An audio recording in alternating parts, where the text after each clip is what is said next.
College शिक्षा में पढ़ने वाले सभी विद्यार्थियों का हार्दिक स्वागत, हार्दिक अभिनंदन। प्रिय विद्यार्थियों, हम जैसे कॉलेज एंड कंपटीशन एकेडमी के अंतर्गत हमने इतने दिन आपके जो विश्वविद्यालय के जो पाठ्यक्रम है उन पे चर्चा की, यानी बीए प्रथम वर्ष से लेकर के और बीए फाइनल तक की जो है उनकी चर्चाएं की कि कौन से विश्वविद्यालय में क्या पाठ्यक्रम रहा है, उस पाठ्यक्रम के अनुसार आपको कैसे तैयारी करनी है। बहुत सारे विश्वविद्यालयों में, लगभग विश्वविद्यालयों में जो कॉमन पेपर हैं अर्थात जो कॉमन चैप्टर्स हैं, पहले हम उनकी शुरुआत करते हैं। जैसे ये ढोला मारूरा दुहा आज हम शुरुआत करेंगे, तो एमडीएस में भी है, कोटा यूनिवर्सिटी में भी है, राजस्थान में भी है, बीकानेर में भी है, यानी सभी जो जितने भी यूनिवर्सिटीज है उनमें ढोला मारूरा दुहा या ये राजस्थानी रचना जो है ये निश्चित रूप से है, तो आपको इनका अध्ययन करना है। आज हम इसका प्रथम भाग पढ़ेंगे और प्रथम भाग में हम क्या क्या पढ़ेंगे, प्रथम भाग में हमें किस किस का अध्ययन करना है और क्या क्या चीज पढ़नी है, तो उसके बारे में थोड़ा सा आपको बता देता हूं कि हमें आज क्या क्या पढ़ना है। आज हमें जो पढ़ना है उसके बारे में बता दूं कि ढोला मारूरा दुहा में आज हम एक तो ये ढोला मारू कौन थे इनका परिचय पढ़ेंगे, ढोला मारू का परिचय। इसके अलावा आपके भाग प्रथम में यानी व्याख्या पढ़ेंगे, व्याख्या पढ़ेंगे। अब जैसे मान लो आपके व्याख्या जो होती है वो 10 अंकों की आती है, आप जानते ही हैं। ढोला मारू का परिचय से संबंधित प्रश्न भी आपके बनते हैं। तो आज का प्रथम भाग जो है वो शॉर्टली रहेगा, छोटा ही रहेगा, लेकिन आगे जो जो हम बढ़ेंगे तो उनके यानी ढोला मारूरा दोहा जो है ये 3 भागों में 3 वीडियोज में ये पूरा होगा, क्योंकि बड़ा पार्ट है और इसमें से जैसे भाव सुंदरी भी देखना पड़ता है, इसके प्रश्न भी हमें देखने पड़ेंगे कि कौन सी जो यूनिवर्सिटी है उसमें कैसे पेपर आते हैं।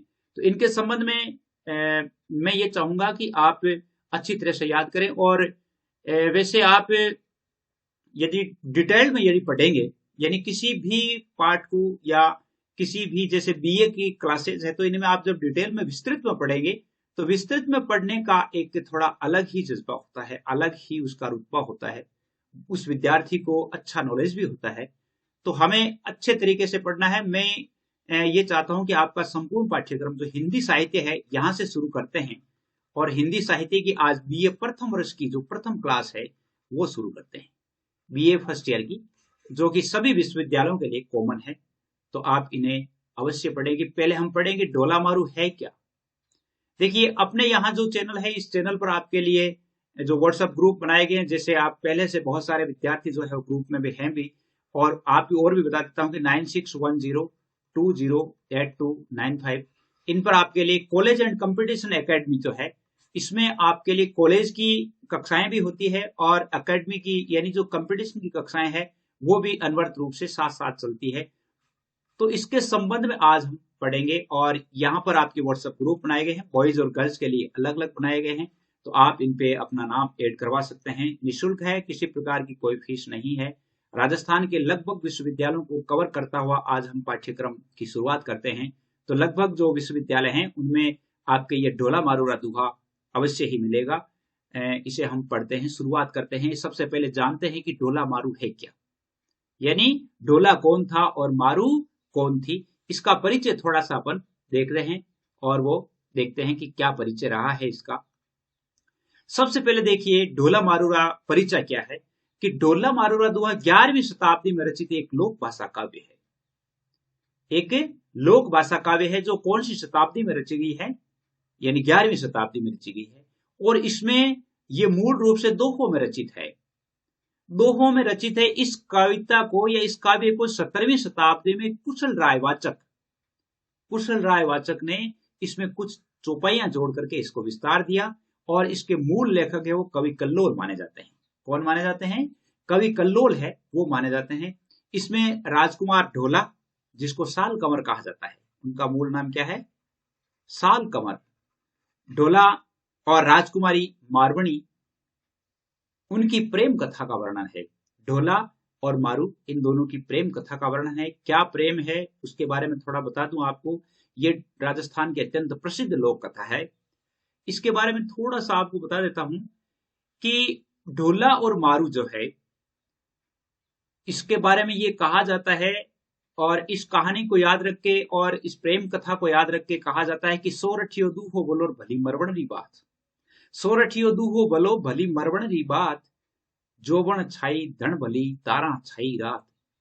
इस राजस्थानी रचना के बारे में कहा जाता है कि पुंगल देश के राजा अकाल पड़ने पर नरवर राज्य में आ जाते हैं।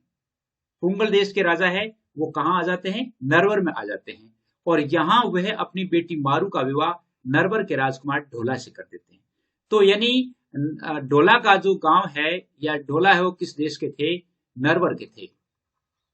ढोला नरवर के थे और ये मारवणी जो थी वो पुंगल की थी। कहां की थी? पुंगल की थी। अब वो क्या है कि छोटे छोटे ही थे वे। यदि कहा जाता है कि मारवणी का जब विवाह हुआ था तो वो 1.5 वर्ष की थी और ढोला है वो 3 वर्ष का था। कितना थे? यानी ये 1.5 वर्ष की थी, ये 3 वर्ष के थे।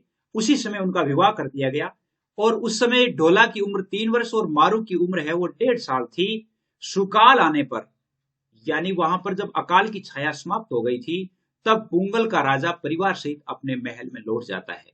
वो क्या करता है कि नरवर से वापस आ जाते हैं। वहां नरवर गए थे क्योंकि यहाँ अकाल हो गया था, और राजस्थान जो है, राजस्थान के पश्चिमी राजस्थान में आप जानते हैं अकाल बहुत पड़ता है। तो वहां वो चले गए और वहां से फिर वापस आ गए, क्योंकि फिर वो सुकाल हो गया था, मतलब अब जमाना हो गया था। तो अच्छी वर्षा हो जाने के कारण वो वहां से वापस आ जाते हैं, लेकिन कई साल बीत जाते हैं, वो वापस याद ही नहीं करते। कई साल बीत जाने पर भी उन्हें याद नहीं रहा कि अपने जो मारू है उस मारू का विवाह नरवर देश के ढोला के साथ उनका संबंध हो रखा है। ढोला बचपन के विवाह को भूल जाता है और बड़ा होने पर उसका विवाह है वो मालव प्रदेश की मालवनी से हो जाता है। किससे हो जाता है? मालवनी से हो जाता है। और मालवनी क्या करती है? मालवनी को अपनी सोतन मारू और उसकी सुंदरता का किस्सा मालूम है। मालवनी जो है वो मारूनी के बारे में जानती है कि इनका विवाह है वो आगे पहले वहां हो चुका है। तो वो क्योंकि सोतिया डाहा आप जानते हैं कि जो नारी है वो अपने पुरुष को किसी दूसरी नारी के साथ देखना पसंद नहीं करती। तो इस वो किस्सा क्या है, इसलिए वो क्या करती, पुंगल से यदि कोई भी समाचार आता है तो उस समाचार को ढोला तक नहीं पहुंचने देती है। लेकिन जो जो मारवणी बड़ी होती है तो उसे स्वप्न में उनके राजकुमार ढोला के दर्शन होते हैं। राजकुमार स्वप्न में दिखाई देते हैं। उसके बाद उसके जी का को चैन नहीं मिलता और वो बेचैन रहने लगती है, और बार बार वह अपने उस स्वप्न की बात को है वो अपनी मां को बताती है। मारू की ये हालत देख करके और पुंगल के राजा वहां एक चतुर गायक को नरवर भेजता है। गायक ढाडी क्या है? ढाडी जो यूं कह सकते हैं वो संदेश वाहक को वहां पर नरवर भेजता है। गायक गाने के बहाने ढोला तक मारू का संदेश पहुंचाता है। जैसे मारवणी क्या यहां से कोई भी संदेश भेजती थी, जैसे मान लो कभी कुर्जों के माध्यम से भेजती है, तो कभी किसी के माध्यम से भेजती है, कभी किसी संदेश वाहक के माध्यम से भेजती है। लेकिन जब भी मालवणी को उसका पता चलता है कि ये कोई पुंगल से आया हुआ है, तो वो उसे क्या कर देती थी? मरवा देती थी, और ढोला तक उसके समाचार पहुंचते ही नहीं थे। लेकिन आखिर राजा ने, पुंगल के जो चतुर राजा थे, उन्होंने क्या किया कि एक गायक को, यानी इस प्रकार के एक चतुर व्यक्ति को वहां पर भेजा और उसे कहा कि आप वहां गायन के माध्यम से वहां जाएंगे और गाकर के उस ढोला को सुनाएंगे। तो होता क्या है कि वहां पर वो एक जगह विश्राम लेते हैं जहां पर उनका महल होता है, यानी ढोला जो है, ढोला के महल के पक्ष में ही वहां पर वो विश्राम लेते हैं, और रात्रि में वो कुछ दोहों का उच्चारण करते हैं, यानी रात्रि में वो कुछ दोहे गाता है। जैसे इनमें से एक दोहा ये भी है। वहां पर वे गायक क्या कहता है कि रात्रि को वहां से थोड़ा सा एक उसकी आवाज सुनाई देती है, और उसमें वो दोहा पढ़ रहा होता है कि नमणी खमणी बहुगुणी सुकोमली सुकंच, नमणी खमणी बहुगुणी सुकोमली सुकच्छ, गोरी गंगा नीरजू मन गर्वी तन अच्छ। यानी वो क्या कहता है कि वहां की जो मारवणी है वो बहुत ही गुणों वाली है, क्षमाशील है, नर्म और कोमल है, गंगा के पानी जैसी गोरी है, अर्थात गंगा जैसी पवित्र है, श्रेष्ठ तन और मन दोनों से श्रेष्ठ है। जब उसके बारे में जब वो बात सुनता है, थोड़ा सा मारू के बारे में उसने पहले सुन रखा था, जो ही उसके बात कानों में पड़ती है तो वह चौंक जाता है, पूरी रात्रि उनकी बातें सुनता है। सुनकर के फिर वो ढोला जो है वो उसे गायक से पूरा परिचय प्राप्त करता है। पूरा परिचय प्राप्त करने के बाद वो क्या करता है, मारू से मिलने के लिए बेचैन हो उठता है। लेकिन मालवनी उसे किसी न किसी बहाने रोकती रहती है। मालवनी क्या कहती है, जैसे मारू ढोला ने पहले उसे ये नहीं बताया कि वो कहाँ जा रहा है। उसने कहा कि मैं वहां जाऊंगा, मुझे वहां घोड़े लेने हैं, वो लेने हैं। तब उस समय वर्षा ऋतु का समय था। तब वहां पर मालवनी जो है, मालवनी को पता चल गया था कि ये वहां जाने वाला है। तो मालवनी ने एक दोहा कहा था। मालवनी ने कहा था कि तंत्री नाद कम तंबोल रस, तंत्री नाद तंबोल रस, सुरे सुगंधा क्या, आस तुरी घर गोरड़ी रीति को दिशावर क्या। कि हे पतिदेव, जिसके घर में मीठे स्वर के बाजे बजते हैं, पान का रस और शराब की सुगंध होती है, चढ़ने के लिए अच्छे घोड़े होते हैं, घर में सुंदर स्त्री होती है, तो उस व्यक्ति को परदेश जाने की क्या आवश्यकता होती है। तब मालूने ने ये पूछा, तो डोला ने सोच लिया कि अब ये जाने नहीं देगी। तब उन्होंने क्या किया कि ये बात उनके सामने ओपन कर दी, खोल दी कि मैं वहां मारू से मिलने के लिए जा रहा हूं।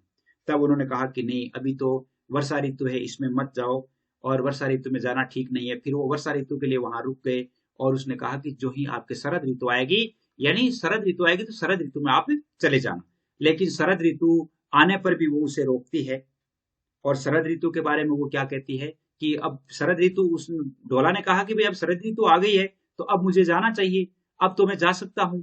तब उन्होंने कहा कि शरद ऋतु में भी उन्होंने कहा कि आप इसलिए नहीं जा सकते। एक दोहे में उन्होंने कहा था, डोले से कहा था कि उत्तर आजस उत्तरई बाजई लहर असाद, सजोगणी सोहामणई बीजोगणी अंगदात। उत्तर दिशा में पवन चल रहा है, पाला पड़ रहा है।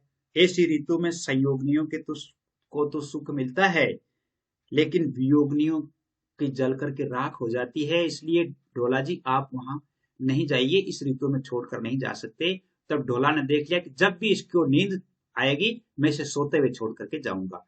कई दिनों तक उसने नींद भी नहीं ली, लेकिन एक दिन उसकी नींद है वो आंखें लग गई। यानी कहा जाता है कि वो 1 पखवाड़ा तक उन्होंने नींद आंखों में नहीं ली, लेकिन एक दिन थोड़ी देर के लिए आंखें लग गई। और आंखें लगते ही ढोला है वो अपने ऊंट पर सवार होकर के वहां चला जाता है।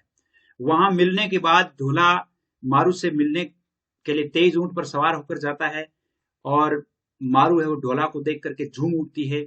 जब वे मारू को लेकर के नरवर के लिए लौटता है, तो रास्ते में उमर सुमरा नाम के जो खलनायक थे, यानी उमर सुमरा नाम के जो डकैत थे, उन्होंने मारू को छीनने के लिए चाल चलते हैं। वो वहां पर उसे पासा खेलने के लिए कहते हैं। लेकिन जब मारू जो है वो उनकी बात को पहचान जाती है, और वो ऊंट लेकर के वहां से, यानी उमर सुमरा घोड़े पर बैठकर उनका पीछा करता है, लेकिन घोड़ा हवा की रफ्तार से उड़ने वाला जो ऊंट है वो घोड़े के हाथ नहीं आया, उसे पीछे छोड़ दिया, और ढोला इस प्रकार है वो नरवर लौट कर आ जाता है। और वहां आने के बाद मालूनी भी मान जाती है। मालूनी और मालूनी दोनों है वो उनके साथ रहती है। तो इसमें ये कहानी है, यानी एक प्रेम काव्य है। वैसे ये संक्षेप में है, बहुत बड़ी है, इसमें बहुत सारी बातें लिखी हुई भी है। आपके कोर्स में जो है, आपके सिलेबस में कौन कौन से जो दोहे हैं, उनके बारे में थोड़ा आपको बता देता हूं। यानी आज हम सिर्फ 9 दोहों का सरलाद पढ़ेंगे, और सरलाद पढ़ करके हमें क्या क्या करना है। देखिए, आपके ये दोहे हैं, शुरुआत आपके इनमें से है। ये हैं आपके, जैसे ढोला मारूरा दुहा, यानी आपकी 110 नंबर दोहे से लेकर के, तो हमें जब इनकी व्याख्या करनी होगी तो हम व्याख्या में क्या क्या करेंगे। देखिए, हमें जब पूरा अंक प्राप्त करना है तो सबसे पहले हमें व्याख्या करने के लिए प्रसंग लिखना होता है। प्रसंग के बाद व्याख्या लिखनी होती है। व्याख्या के बाद इसमें से जो विशेष बनता है वो लिखना होता है। ये ध्यान रखेंगे आप, प्रसंग लिखोगे, व्याख्या लिखेंगे और विशेष लिखेंगे। तो अब हम चलते हैं इन दोहों की तरफ, और पहला ही दोहा हम पढ़ करके देखते हैं इसमें क्या लिखा हुआ है। तो देखिए, सबसे पहले लिखा है कि नरवर देश सुहामण हूं जई जावो पहिया, मरु तना संदेशड़ा ढोलई नु कहिया। संदेशाही लख लखई जऊ कही जानऊ को, ज्यों दणी आखई नयन भरी ज्यों जय खाई सो। डाडी एक संदेश प्रीतम कहिया जाए, साधन बड़ी कुइला भई बसम डंडोल सियाए। सबसे पहले हमें प्रसंग लिखना है। तो प्रसंग लिखते समय हम क्या लिखेंगे कि प्रसंग लिखते समय हमें लिखेंगे प्रस्तुत अवतरण ढोला मारूरा दुहा में संकलित मारवणीरा संदेश में से अवतरित है। प्रस्तुत दोहों में लेखक ने या कवि ने मारवणी की वीर व्यथा और उनके संदेश को वहां तक पहुंचाने का वर्णन किया गया है। अपने प्रियतम को संदेश पहुंचाने का इसमें वर्णन किया गया है। अब जैसे हम इसकी व्याख्या करेंगे तो नरवर देश सुहामणो, मारवणी कहती है कि नरवर देश बहुत सुहाना है। सुहामणो मतलब सुहाना है। और जय जाओ पहिया, पहिया मतलब पथिक, यहाँ पहिया मतलब है पथिक। मारू तना संदेशड़ा, मारू यानी मारवणी संदेशड़ा यानी संदेश, ढोलैनु यानी ढोला, पोकैया यानी कहो। यानी मारवणी ने कहा कि हे पथिक, नरवर देश बड़ा सुहावना है, यदि तुम वहां जाओ तो मारवणी का यह संदेश प्रियतम ढोला से कहना, प्रियतम ढोला से कहना। आगे क्या संदेश, संदेशा ही लख लही जो कही जाने को। मारवणी आगे कहती है कि यदि कोई उस दिए गए संदेश को कहना जानता है, जूदण आखई नयन भरी जऊ जई आखई सो। जिस प्रकार एक प्रेयसी, एक प्रियतमा या अपने प्रियतम को अपनी आंखों में आंसू ला करके, यानी अपनी अश्रुपूरित आंखों के माध्यम से अपने मन की मनोव्यथा है वो अपने प्रियतम के सामने प्रकट कर देती है, ठीक उसी प्रकार एक जो संदेशवाहक होता है, अच्छा संदेशवाहक होता है, वह भी उनकी बात को उसी तरह से प्रस्तुत कर देता है। संदेशवाहक भी संदेश को प्रेषित कर देता है। एक लिखा है कि डाडी एक संदेश तो प्रीतम कहिया जाए, हे डाडी मेरा जो ये संदेश है मेरे प्रियतम ढोला से जाकर के कहना कि साधन बड़ी, साधन यानी पत्नी या आपकी प्रेमिका, साधन यानी पत्नी, बड़ी बड़ी जल करके, कोयला भई मतलब कोयला हो गई, भस्म, डंडोला से जाए भस्म में ढूंढो। यानी डाडी मेरा एक संदेश है, मेरे प्रियतम ढोला से जाकर के कहना कि आपकी पत्नी बल जल करके अर्थात विरह की अग्नि में जल करके कोयला हो गई है, और अब तुम उसे कि भस्म तो डंडोलिए, अर्थात वहां पर भस्म में तो ढूंढिए कि आप उसकी भस्म है वो भी आपका इंतजार कर रही है। यदि हम इसमें विशेष देखें तो क्या है, विशेष में देखिए पहली बात है कि राजस्थानी भाषा में लिखा हुआ सुंदर शैली में लिखा हुआ काव्य है, यानी मारवणी का के संदेश को प्रेषित करने की बात कही गई है।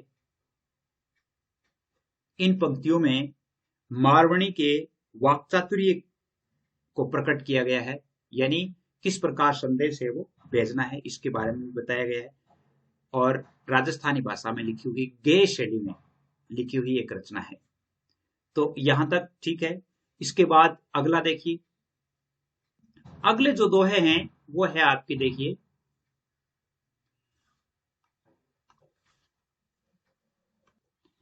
अगले दोहों में कवि ने लिखा है कि daddy J Pritam milli you कही दाखब या, पंजर नहीं छही प्राणियों थांद से झड़ गया।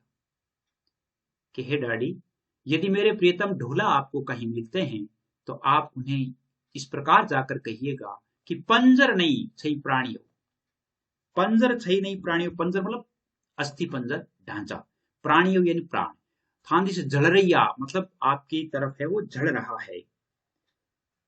मारवणी ने कहा कि डाडी तुम्हें प्रियतम यदि मिले तो उन्हें यह कहना कि मेरे शरीर में प्राण नहीं है, केवल उनकी लो है वो तुम्हारी ओर जल रही है, अर्थात मेरा शरीर अत्यंत कमजोर और कृश हो गया है, विराग्नि के कारण में मरणासन अवस्था में हो गई हूं, इसलिए मेरे जो प्राण है वो प्रिय मिलन की आशा में अटके हुए हैं, यदि तुम मिल जाओगे तो मेरे प्राण वापस आ जाएंगे। पंथी एक संदेश बलमानस नहीं भक, आत्म तुझ पासई अछैर ओलग रूड़ा रख। हे पथिक मेरा एक संदेश उस भले व्यक्ति को यानी उस भले मानुष को कहना कि आत्म तुझ पासई अछई, क्या कहना कि मेरे शरीर से चाहे तुम मुझे दूर रख सकते हो, दूर रहो, लेकिन मन सदा तुम्हारे पास रहेगा। मारवणी भले ही प्रियतम से दूर रहती है, परंतु उसका मन सदा प्रियतम पर आसक्त रहता है, प्रियतम के पास रहता है। उसकी आत्मा हमेशा ही प्रियतम का चिंतन करती रहती है। फिर मारवणी कहती है कि डाडी जे राजंद मिले यूं दाखविया जाए, जोवन हस्ती मद चडोर अंकुश लई घर आए। आगे कहती है कि हे पथिक, यदि राजन अर्थात प्रियतम ढोला यदि आपको कहीं मिले तो उनसे ये कहना कि यौवन रूपी हाथी है, वो मदोन्मत्त हो गया है। यौवन हस्ती मत चढ़ी, अर्थात यौवन रूपी हाथी है, वो मदोन्मत्त हो गया है, इसलिए उसकी यानी अब उस पर अंकुश लेकर के घर आओ, अर्थात उस पर अंकुश लाने के लिए, उस पर नियंत्रण करने के लिए आपकी आवश्यकता है। आगे लिखा है कि डाडी जे साहिब मिलई यूदा खविया जाए, आंख्या सीप विकासियार स्वाति बरस हुआ है। हे डाडी, यदि मेरे प्रियतम ढोला यदि तुम्हें कहीं मिलते हैं तो आप उन्हें जाकर के ये कहना कि मेरी आंखियां शीप विकासियां, अर्थात जिस प्रकार सीपी में मोती जो है वो विकसित हो जाता है, और स्वाति नक्षत्र यानी ये कहा जाता है कि सीपी में जब स्वाति नक्षत्र में पानी की बूंद पड़ती है तो वह मोती बन जाता है। यानी आंखें सीप विकासियां, मेरी जो आंखें हैं उस सीप के रूप में विकसित हो गई है, लेकिन अब आपके स्वाति नक्षत्र में बरसने वाले उस जल की आवश्यकता है, यानी आपके मिलन की आवश्यकता है, ताकि है वो जीवन एक मोती बन जाए, जीवन मोती बन जाए। इसमें देखिए कौन सा अलंकार है, एक तो रूपक अलंकार है इसमें, अंखिया सीप विकासिया, जोबन हस्ती, जोबन जोबन रूपी हाथी, तो इस दोनों में ये रूपक अलंकार है। इसके अलावा आपके इसमें अनुप्रास अलंकार है, अनुप्रास में भी आपके अंत्यानुप्रास है। कौन सा है? अंत्यानुप्रास है। अंत्यानुप्रास कहां होता है? जहां पे दोनों पंक्तियों की तुक मिलती है, जैसे या है, जैसे दाखविया रहिया है, तो यहाँ इसका अर्थ है कि यहाँ पर जो है वो अंत्यानुप्रास है। कौन सा है? अंत्यानुप्रास। अनुप्रास के 5 प्रकार होते हैं, वैसे अपने वीडियोज में बताए हुए हैं कि कौन कौन से अलंकार होते हैं। तो इसमें रूपक और अनुप्रास अलंकार है। इसके अलावा देखिए, इसके अलावा यौन अवस्था के कारण जो विरोधीपन होता है उसका चित्रण किया गया है, और विरहिणी की आत्मा को सदा प्रियतम के पास होना बताया गया है, जो कि एक प्रेम भावना का एक अनन्य रूप है। अगले चलते हैं अगले दोहों के लिए। अगले दोहों में देखिए, अगले दोहों में लिखा है कि डाडी एक संदेश का ही ढोला समझा, जोबन आंबो फल रहू साखन खाओ आए। हे डाडी, मेरा एक जो संदेश है वो मेरे पति ढोला को जाकर कहिएगा। क्या कहिएगा? कि अब यौवन रूपी आम्रफल फल रहा है, यौवन रूपी आम्रफल फल रहा है, और आकर इसके फल क्यों नहीं खाते? साखन खाओ, अर्थात इसके फल आप क्यों नहीं खाते?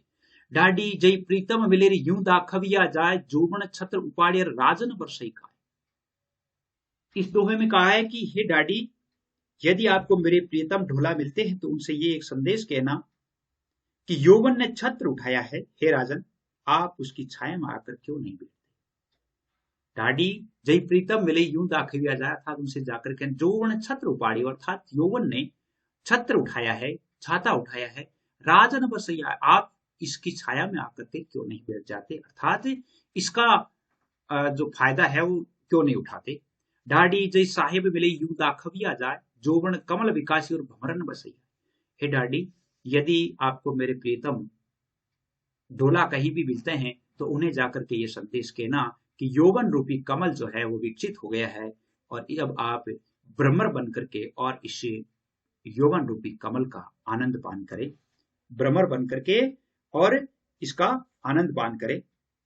यानी कमल विकसित हो गया है, भंवर बन करके आप क्यों नहीं बैठ जाते? कहने का भाव क्या है कि मारुणी प्रियतम के पास ये संदेश भिजवाना चाहती है कि युवावस्था में अपने यौवन मत से वो पूरी हो गई है, इसलिए तुम शीघ्र आकर के आनंद रस का पान करो, क्योंकि तुम्हारे बिना यहां सब कुछ सूना सूना है। तो इसमें आप विशेष जो है वो क्या लिखेंगे? विशेष के लिए आप देखिए, विशेष में क्या लिखेंगे? इसमें आप विशेष जो है, एक तो अनुप्रास और रूपक अलंकार है, रूपक और अनुप्रास और रूपक अलंकार का प्रयोग हुआ है। अनुप्रास और रूपक अलंकार का प्रयोग हुआ है। इसके अलावा इसमें लिखा है राजस्थानी भाषा शैली में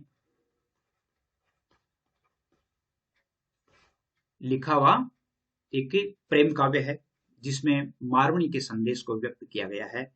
और इसके अलावा एक जो जब सबसे स्पष्ट बात है, यानी इसमें अनन्य प्रेम की भावना को या अनन्य प्रेम निष्ठा को व्यक्त किया गया है। उम्मीद करता हूं कि आपके लिए पसंद आया होगा। आपके लिए जो नंबर है वो है 9610208295। यहाँ पर कंपटीशन और कॉलेज दोनों के लिए कक्षाएं आयोजित की जाती है। आप अवश्य ही मेरे साथ बने रहेंगे। चैनल को सब्सक्राइब करके आगे बढ़ाएं। आज के लिए बस इतना ही। जय हिंद, जय भारत।